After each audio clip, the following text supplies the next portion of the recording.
വിഷ്ണു ചേട്ടാ ഡെവിനെ മാറ്റിപ്പിടിക്കുമെന്ന് പറഞ്ഞപ്പോ ഇത്രയും പ്രതീക്ഷയില്ല. ഇത്തവണ പ്രേക്ഷകരാണ് മാറ്റിപ്പിടിച്ചത്.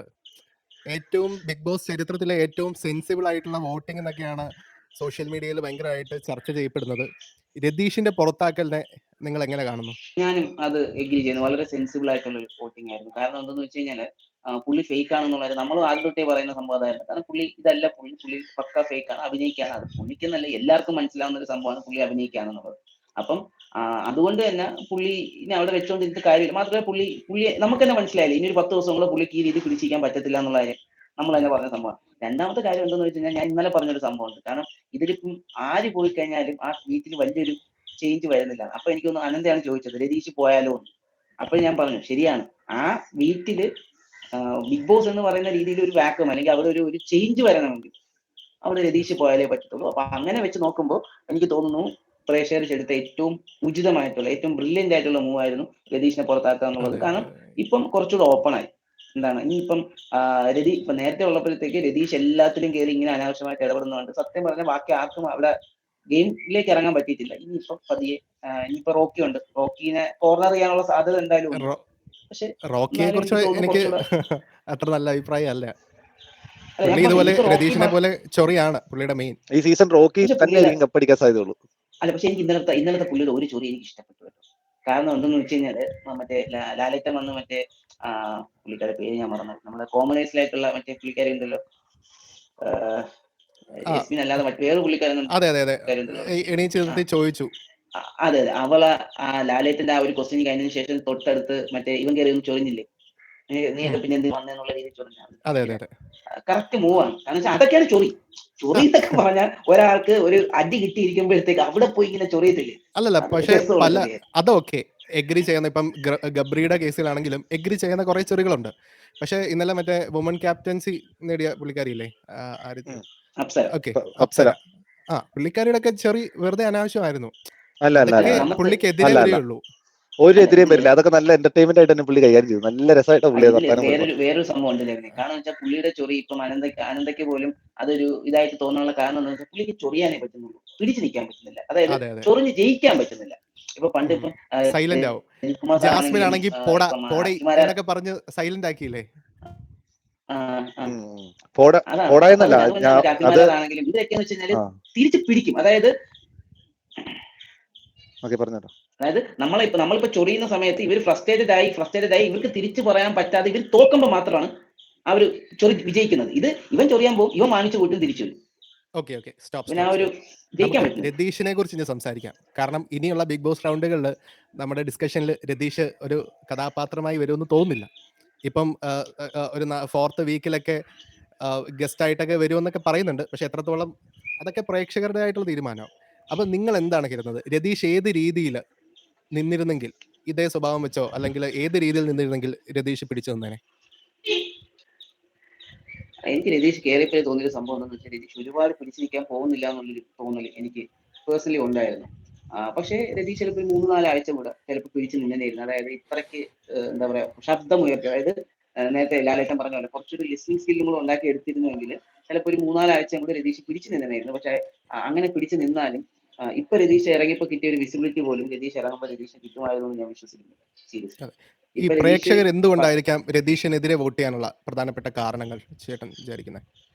ആ ഒരു സെലിബ്രിറ്റി സ്റ്റാറ്റസ് ഇല്ലായിരുന്നു എന്നുള്ളത് കൊണ്ട് തന്നെയായിരിക്കും. കാരണം എന്താണെന്ന് വെച്ച് കഴിഞ്ഞാല് ഇപ്പം ഇതിലുള്ളതിൽ എനിക്ക് 2 പേരെയാണ് തോന്നിയത്. ഒന്നുകിൽ ജിൻഡോ പോവും, അല്ലെങ്കിൽ ഇപ്പൊ എനിക്കൊന്ന് ഇന്നലെ ഡെവിനും പറഞ്ഞ ജിൻഡോയുടെ പേരാണ്. ജിൻഡോ പോവും അല്ലെങ്കിൽ രതീഷ് എന്നുള്ള ലെവലിലായിരുന്നു വന്നത്.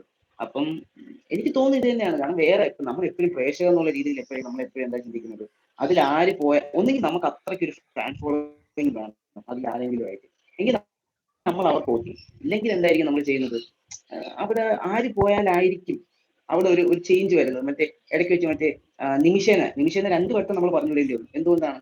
കാരണം നിമിഷ പോയാലേ അവിടെ ജാസ്മിൻ ഒരു ഒറ്റപ്പെടലും അവിടെ ജാസ്മിൻ ഒന്ന് സെറ്റ് ആവത്തുള്ളൂ അല്ലേ. അതുപോലെ എനിക്ക് തോന്നുന്നു പ്രേക്ഷകർ അത് തന്നെയായിരിക്കും വിചാരിച്ചത്. കാരണം രതീഷ് പോയാലേ അവിടെ എന്തെങ്കിലും ഒരു ചേഞ്ച് വരും. ഈ രതീഷിന്റെ ഏറ്റവും വലിയ പ്രശ്നം ആദ്യത്തെ ദിവസം തന്നെ അടിയുണ്ടാക്കി തുടങ്ങിയതാണ്. അവിടെ ഇപ്പം ലാലേട്ടൻ പറഞ്ഞതുപോലെ സമാധാനമായിട്ട് പറഞ്ഞ് മനസ്സിലാക്കി പരിചയപ്പെടാനൊക്കെ ശ്രമിച്ചിരുന്നെങ്കിൽ ഇത്ര വലിയ ചൊറിയനായിട്ട് പ്രേക്ഷകർ കണക്കാക്കില്ലായിരുന്നു. കാരണം ഇതുവരെയുള്ള ബിഗ് ബോസ് ചരിത്രത്തിൽ ഇതുപോലെയുള്ള ക്യാരക്ടേഴ്സ് ഉള്ളവരാണ് പിടിച്ചു നിന്നിട്ടുള്ളത്. ഈ സ്വഭാവം പുള്ളി രണ്ടാമത്തെ വീക്ക് തൊട്ട് എടുത്ത് തുടങ്ങിയെങ്കിൽ പുള്ളിക്ക് കുറച്ചുകൂടി അവിടെ പിടിച്ചു നിൽക്കാൻ പറ്റിയേനെ. പുള്ളി ആദ്യമേ ഈ സ്വഭാവം കാരണം കോമാളിയായിട്ട് ഇന്നലെ 2-3 അവാർഡ് കിട്ടിയില്ലേ, അതുപോലെ തന്നെയാണ് പ്രേക്ഷകരും കണ്ടത്. അതുകൊണ്ടാണ് ഈ എതിരായിട്ടുള്ള കുറെ വോട്ടിങ്സ് ഉണ്ടായി. ഞാൻ പോലും പുള്ളിക്ക് വോട്ട് ചെയ്തിട്ടില്ല. പക്ഷെ അവസാനം വന്നപ്പം ഓക്കെ പുള്ളി എന്റർടൈനിങ് ആണെന്ന് എനിക്ക് തോന്നിയിരുന്നു. പക്ഷെ ഞാൻ പോലും പുള്ളിക്ക് വോട്ട് ചെയ്തിട്ടില്ല. ഞാൻ ജിൻഡോയ്ക്കോ ജെന്യൂൻ അല്ല, സ്റ്റാറ്റിക് അല്ല, അതെ സ്റ്റാറ്റിക് അല്ല. പുള്ളി എന്താണ് ജസ്റ്റ് ഫ്ലക്ച്വേറ്റിംഗ് ആണ് ഭയങ്കരമായിട്ട്. ഡെവിൻ പക്ഷെ എന്താ തോന്നുന്നത്? ഏഷ്യാനെറ്റിന്റെ ഒരു ട്രിക്ക് ആയിക്കൂടാതെന്നില്ലല്ലോ. നമ്മളത് ഔട്ടാക്കി പുറത്തു പോയിട്ട് വീണ്ടും ഒരു ഇത് ചെയ്യാൻ പറ്റുമത്തിന്. കാരണം അൺഒഫീഷ്യൽ പോളിംഗ് സൈറ്റുകളിലൊക്കെ വന്നതിൽ ആദ്യത്തെ ഒരു 3 ദിവസം കഴിഞ്ഞപ്പോഴത്തേനും 3rd പ്ലേസിലൊക്കെ ഉണ്ടായിരുന്നു, 3rd, 2nd പ്ലേസിലൊക്കെ രതീഷ് ഉണ്ടായിരുന്നു. ഇതിൽ അപ്പൊ വേറൊരു സംഭവം ഉണ്ടോ, ഞാൻ ഇന്നലെ നിന്റെ അടുത്ത് പറഞ്ഞൊരു സംഭവം ഉണ്ട്. അതായത് ശരണ്യ പുറത്ത് പോയില്ല, കാരണം ശരണ്യ ഏഷ്യാനെറ്റ് പ്രോഡക്റ്റ് ആണ്. അതുകൊണ്ട് തന്നെ ശരണ്യക്ക് കുറച്ചുകൂടി ഒരു സ്റ്റൈൽ നീട്ടി കൊടുക്കും. പിന്നെ ഉള്ളതെന്ന് പറയുന്നത് ഇവളാണ്, അൻസിബയാണ്. അൻസിബ ഒരു ഇപ്പം എനിക്ക് തോന്നുന്നു ഉള്ളതിൽ ഒരു സെലിബ്രിറ്റി എന്ന് പറയാൻ പറ്റുന്ന ഒരു വ്യക്തിയാണ്. പിന്നെ ഒരു കോമണർ ഉണ്ട്. കോമണറിനെ നമുക്ക് എന്ത് ചെയ്യാൻ പറ്റത്തില്ല, ഇപ്പോൾ ഉടനെ പുറത്താക്കാൻ പറ്റത്തില്ല. കാരണം എന്തെന്ന് വെച്ച് കഴിഞ്ഞാൽ അപ്പം ഇവർക്ക് തന്നെ അറിയാവുന്ന സംഭവമാണ്, കോമണറാണ്, അവർക്ക് അതിൻ്റെതായിട്ടുള്ള ഒരു പ്രിവിലേജ് നമ്മൾ കൊടുത്തേ പറ്റത്തുള്ളൂ. പിന്നെ ഉള്ളതെന്ന് പറയുന്നത് സുരേഷാണ്.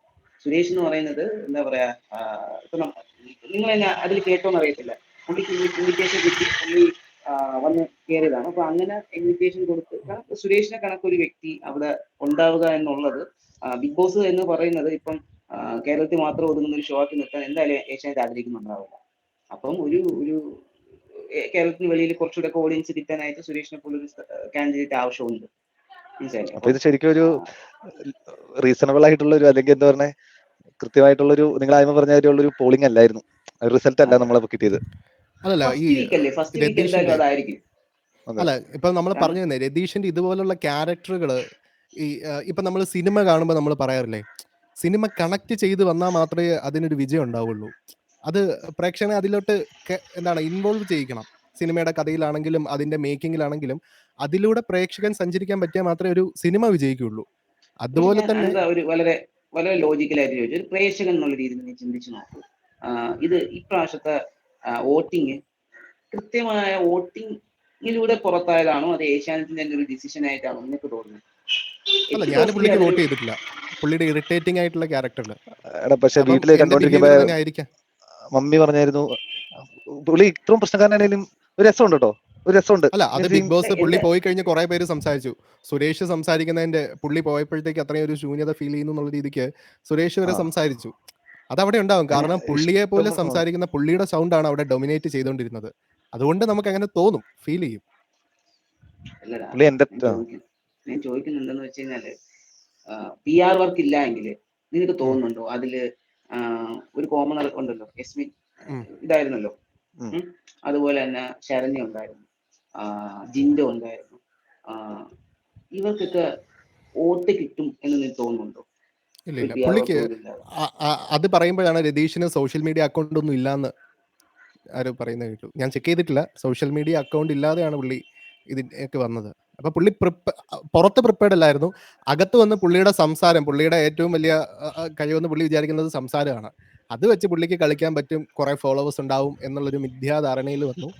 ഇപ്പം ഞാൻ പറഞ്ഞ പോലെ ഞാൻ പോലും പുള്ളിയുടെ ആ ഒരു ചൊറി ക്യാരക്ടർ കണ്ടിട്ട് എനിക്ക് വോട്ട് ചെയ്യാൻ തോന്നിയില്ല. കാരണം ആദ്യം തന്നെ അനാവശ്യമാണെന്ന് നമുക്ക് തോന്നി.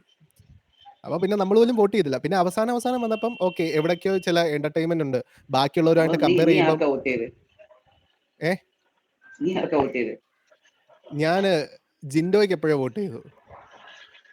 ഞാൻ റോക്കിക്ക് വോട്ട് ചെയ്തു. വോട്ട് ചെയ്യാൻ കാരണം അത്രയും പ്രശ്നം റോക്കിയുടെ കാര്യം പറയാൻ ഇന്നലെ മോന് കണ്ടിട്ട് എന്റെ അടുത്ത് മോൻ പറഞ്ഞു, അച്ഛാ മൊബൈൽ ഒന്ന് തരുമോ, എനിക്ക് റോക്കിക്ക് വോട്ട് ചെയ്യണമെന്ന്. അവന് 10 വയസ്സ് താഴെ ഉള്ളൂ. അപ്പം ആ ഒരു ഏജ് കാറ്റഗറിയിലേക്ക് റോക്കി ഇറങ്ങി ചെല്ലുന്നുണ്ട്, ആ പേരും ഇറങ്ങി ചെല്ലുന്നുണ്ട്. പേരിനും വലിയൊരു ഇമ്പാക്ട്. ആ പേര് റോക്കി എന്നുള്ള പേരിന് ഇമ്പാക്ട് ഉണ്ട്, അവന്റെ ഡ്രസ്സിംഗ് സ്റ്റൈലിന് ഇമ്പാക്ട് ഉണ്ട്, അവന്റെ ആറ്റിറ്റ്യൂഡിന് ഇമ്പാക്ട് ഉണ്ട്. നമ്മൾ ഈ പറയുന്ന എന്താ പറയാ, ഇത് ക്യാപ്ചർ ചെയ്യുന്ന ഏജ് ഗ്രൂപ്പ് നമ്മൾ നോക്കണം. ഒരു ബിലോ 14 ഏജ് ഗ്രൂപ്പിലൊക്കെ നല്ല രീതിയിൽ ഇറങ്ങി ചെല്ലാൻ പറ്റിയത് സംഭവമാണ്. റോക്കിയുടെ ഇൻട്രോ കണ്ടു കഴിഞ്ഞപ്പോ ഞാൻ ഇതൊക്കെ ഏത് സാധനം ഇവരൊക്കെ ഒരിക്കലും നോക്ക് പോലും ചെയ്ത് എന്നുള്ള രീതിയിൽ ഇരുന്നായിരുന്നു. പക്ഷെ പുള്ളിയുടെ ചേട്ടൻ പറഞ്ഞാൽ ആ ഒരു ആറ്റിറ്റ്യൂഡ് ആ ഒരു ലുക്കും വലിയ ഭയങ്കര ഭംഗിയൊന്നുമല്ല, പക്ഷെ ഒരു ലുക്ക് ഉണ്ട് പുള്ളിക്ക്. അല്ല എനിക്ക് ഇംപ്രസ് ആവാതെ പോയതേ പുള്ളിയുടെ പിടിച്ചു നിൽക്കാൻ പറ്റാത്തതാ. പുള്ളിക്ക് പിടിച്ചു നിൽക്കാൻ പറ്റുന്നില്ല പല സ്ഥലത്തും. ഒക്കെ വരും, ഒരാഴ്ചയിലായുള്ളൂ. ഒരാഴ്ച കൊണ്ട് നമ്മൾ ഒരാളെ എസ്റ്റിമേറ്റ് ചെയ്ത് വിടുന്നത്. അവന്റെ പ്ലേ അവനെങ്ങനെയാണോ അവൻ അങ്ങനെ നിൽക്കുന്നുണ്ടല്ലോ. പുള്ളി പ്രശ്നം ഉണ്ടാക്കുന്നുണ്ട്, പക്ഷെ പിടിച്ചു നിൽക്കുന്നില്ല. രതീഷ് ആണെങ്കിൽ പ്രശ്നം ഉണ്ടാക്കിയാലും പുള്ളി വാഗൊണ്ട് ബാക്കിയുള്ളവരെ സംസാരിക്കാൻ പറ്റാത്ത രീതിയിൽ പിടിച്ചു നിൽക്കുന്നുണ്ട്. അതിനകത്ത് റീസൺ ഉണ്ട്. രതീഷ് ഉണ്ടാക്കുന്നത് അവൻ ഉണ്ടാക്കുന്ന പ്രശ്നങ്ങളാണ്. ഇത് റോക്കി ആയിട്ട് ഉണ്ടാക്കുന്ന പ്രശ്നങ്ങളല്ല. അവൻ കാണുന്ന കാര്യങ്ങൾ ഇടപെട്ടിട്ട് അതിനകത്ത് ചിലപ്പോൾ പിടിച്ചു വെക്കാൻ പറ്റിയൊന്നുമില്ല. നമ്മള് ഇഗ്നോർ ചെയ്ത് പോകരുത്. അപ്സരയുടെ ആ ഒരു ഫൈനൽ റിലേഷൻ ഉണ്ടായിരുന്നല്ലോ, ഞാൻ NCC ആയിരുന്നു എന്നുള്ളൊരു സാധനം. അത് ഭയങ്കര ക്ലാപ്സ് ആയിരുന്നു. അത് ഭയങ്കര ഗോംസ് ബംസ് ഒക്കെ വരുന്ന രീതിയിൽ അതൊരു മാസ സാധനമായിരുന്നു. കാരണം അവൾ അങ്ങനെ ഇരുന്നിട്ട് അത് പറയുന്നു എന്ന് പറയുമ്പോഴത്തേക്ക് നമ്മളൊരു സിനിമയിലൊക്കെ ഒരു എന്താ പറയുക ക്യാരക്ടർ റിവീൽ ചെയ്യത്തില്ല, അതുപോലുള്ള ഒരു സാധനമായിരുന്നു. അവളത് നല്ല രസമായിട്ട് പഞ്ചായിട്ട് പറയേണ്ടടുത്ത് ഉപയോഗിച്ചു എന്നുള്ളത്. വർത്തമാനം പറയാൻ നന്നായിട്ട് അറിയാൻ തോന്നി. അത് കാര്യം പറഞ്ഞു കഴിഞ്ഞപ്പോ സിജോ തോറ്റ് കഴിഞ്ഞപ്പോഴാണ് എനിക്ക് ഭയങ്കര സന്തോഷമായത്. ഫസ്റ്റ് ഒരു ഔട്ടായി കഴിഞ്ഞപ്പോൾ ഒരു ഹാപ്പി. അല്ല, റോക്കിയുടെ കാര്യം പറഞ്ഞപ്പോൾ ഞാൻ വിട്ടുപോയൊരു കാര്യം, മറ്റേ ശ്രീലേഖയുമായിട്ട് ഇവരുടെ ക്യാപ്റ്റൻസിയിലുണ്ടായ സംഭവം ഉണ്ടല്ലോ, എത്ര ട്രോൾ ഇറങ്ങിയെന്നറിയാവോ? ക്യാപ്റ്റൻസി റോക്കി ക്യാപ്റ്റൻ ആവണമെന്നുള്ള ഇന്റൻഷനിൽ വന്നിട്ട് പുള്ളി തോറ്റു പോകുന്നു. പിന്നെ അടുത്തത് പുള്ളിക്ക് കിട്ടാഞ്ഞപ്പോൾ പുള്ളിക്ക് ദേഷ്യമായിട്ട് അപ്സരയോട് ചൊറിയുന്നു. എന്താണ്, സിജോ തോറ്റു പോകുന്നു. രതീഷ് കുമാർ പറയുന്നു മറ്റേ സിജോ ജയിക്കുമെന്ന് പറയുന്നു, മറ്റേ അപ്സര തോക്കുമെന്ന് പറയുന്നു. രണ്ടും നടന്നു. അപ്പൊ തന്നെ മോഹൻലാല് ഭയങ്കര വഴക്കുണ്ടാക്കി. അങ്ങനെ പറയാൻ പാടില്ല. നിൽക്കുന്നവർ ആരൊക്കെ കയറി വരുമെന്നാ വിചാരിക്കുന്നത്? മുടിയൻ കയറി വരുമോ? അർജുന്റെ ഒരു കുറച്ചൊരു നല്ല കളി കാണാൻ പറ്റും. കോമണർ ആരെങ്കിലും കയറി വരുമോ? ഒന്നുമില്ല, ഓൾവേസ് റോക്കിക്ക് വോട്ട് കൊടുക്കുക. റോക്കി കാരണം വേറെ ആരെങ്കിലും ഒക്കെ കയറി വരും. കാരണം അമ്മാതിരി ചോറി ഫീൽ ചെയ്യുമ്പോഴേ റോക്കിയും ഇനി അപ്സര റോക്കി വേണ്ടെന്ന് വെച്ചാൽ അപ്സര വിടത്തില്ല. കാരണം എന്ന് വെച്ച് കഴിഞ്ഞാൽ അത് ഡെഫിനറ്റ്ലി അറിയാം. റോക്കി ആയിട്ട് ഒരു അടി ഉണ്ടാക്കിക്കൊണ്ട് ക്ലാഷിൽ നിൽക്കുവാണെങ്കിൽ എന്തുകൊണ്ടും നല്ലതാണ്. അവർക്ക് വോട്ട് ചെല്ലുമെന്ന് അപ്സരയ്ക്കും അറിയാം, റോക്കിക്കും അറിയായിരിക്കും. ഇപ്പൊ മേ ബി അവർ ആ ഒരു സാധനം തന്നെ മെയിൻറ്റെയിൻ ചെയ്ത് പോകാനുള്ള ഒരു സാധ്യത കാണുന്നുണ്ട്. ഇനിയും വലിയ വഴക്കുകൾ വന്നാലാണ് നമുക്ക് ഇൻട്രസ്റ്റ് ഉള്ളൂ. കാണാതെ നമുക്കൊരു ഹരം വേണ്ടേ, വരട്ടേന്ന് ആഗ്രഹിക്കാം. അത് റോക്കി ആണെങ്കിൽ നല്ല രസമുണ്ട്. ഇപ്പൊ നിങ്ങൾ പറഞ്ഞ റോക്കി തേഞ്ഞോട്ടത് അതൊക്കെ കുഴപ്പമില്ല, കാണുമ്പോൾ രസമുണ്ടല്ലോ. തേഞ്ഞോട്ടെ. അതെ, അല്ല ഞാൻ പറഞ്ഞത് റോക്കി ഒരു മാസമല്ല. റോക്കി നമുക്ക് പ്രതീക്ഷിക്കാവുന്ന ഒരു കണ്ടസ്റ്റന്റ് അല്ല. പക്ഷെ റോക്കി കാരണം കുറെ ക്ലാഷുകൾ ഉണ്ടാവും എന്നുള്ളത് നമുക്ക് ഉറപ്പാണ്. പിന്നെ ജാസ്മിൻ, അപ്പൊ ഞാൻ ചോദിച്ചു വന്നത് സൈലന്റ് ആയിട്ടുള്ളവര് ആരൊക്കെയാണ്? ഇപ്പം നിങ്ങൾക്ക് നിങ്ങളുടെ പേര് മനസ്സിൽ വരാത്ത കണ്ടസ്റ്റന്റ് ആരൊക്കെയാണ്? മുടിയൻ ഉണ്ടാവും, അല്ലെങ്കിൽ ഇപ്പം കോമണേഴ്സ്, ഇന്നലെ ലാലറ്റിന്റെ വഴക്ക് കിട്ടിയ കോമണർ, വേറെ സൈലന്റ് ആയിട്ടുള്ളവര് മറ്റേ ആ സീരിയൽ നടി വില്ലത്തിയായിട്ട്. ഞാൻ പറഞ്ഞ എന്തെന്ന് വെച്ച് കഴിഞ്ഞാല് മുടിയൻ ഒരു വലിയ ഡിസപ്പോയിന്റ്മെന്റ് ആയിരുന്നു. ഞാൻ കുറച്ചുകൂടെയൊക്കെ പ്രതീക്ഷിച്ചായിരുന്നു. ഒന്നുമില്ല പുള്ളി ഭയങ്കര ചിലപ്പോ എനിക്ക് കയറി വരുമായിരിക്കും. പക്ഷെ ഓക്കെ, പിന്നെ നമ്മുടെ ഡിസ്കഷന്റെ അവസാനമായപ്പോഴത്തേക്കും വിഷ്ണു ചേട്ടൻ പോയി. അപ്പൊ നമുക്ക് നോക്കാം ഇപ്പൊ സൈലന്റ് ആയിട്ടുള്ളവര് കയറി വരുവോ, അല്ലെങ്കിൽ കളി വേറെ രീതിയിൽ മാറുവോ എന്നൊക്കെ നമുക്ക് നോക്കാം. ഇതിൽ ഏതൊക്കെ ക്യാരക്ടേഴ്സ് സൈലന്റ് ആയിട്ടുള്ളവർ കയറി വരും, കളി ഏത് രീതിയിൽ പോവും, നമുക്ക് ഇൻട്രസ്റ്റിംഗ് ആക്കോ. ഇപ്പൊ രതീഷ് പോയപ്പോഴത്തേക്ക് കുറെ മെസ്സേജ് ഒക്കെ ഞാൻ കണ്ടു. മറ്റേ നമ്മുടെ റോബിൻ പോയപ്പോഴത്തേക്ക് ഹോട്ട്സ്റ്റാർ അൺഇൻസ്റ്റാൾ ചെയ്യാൻ പോകുന്ന അതുപോലത്തെ കുറെ പേര് പറയുന്നത് കേട്ടു. അപ്പം വിഷ്ണു ചേട്ടാ, നമ്മൾ കൺക്ലൂഡ് ചെയ്യായിരുന്നു. അപ്പൊ നമുക്ക് നോക്കാം ആരൊക്കെ കയറി വരും എന്ന്.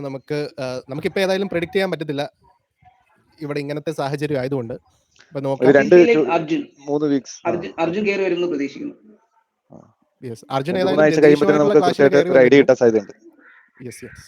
ഓക്കെ. അപ്പം നിങ്ങളൊരു കോമണർ പബ്ലിക് ആണെങ്കിൽ നിങ്ങൾക്കും ഇവിടെ ഡിസ്കഷനിൽ പങ്കെടുക്കാം. അപ്പം കമന്റ് ചെയ്യൂ. Okay, by.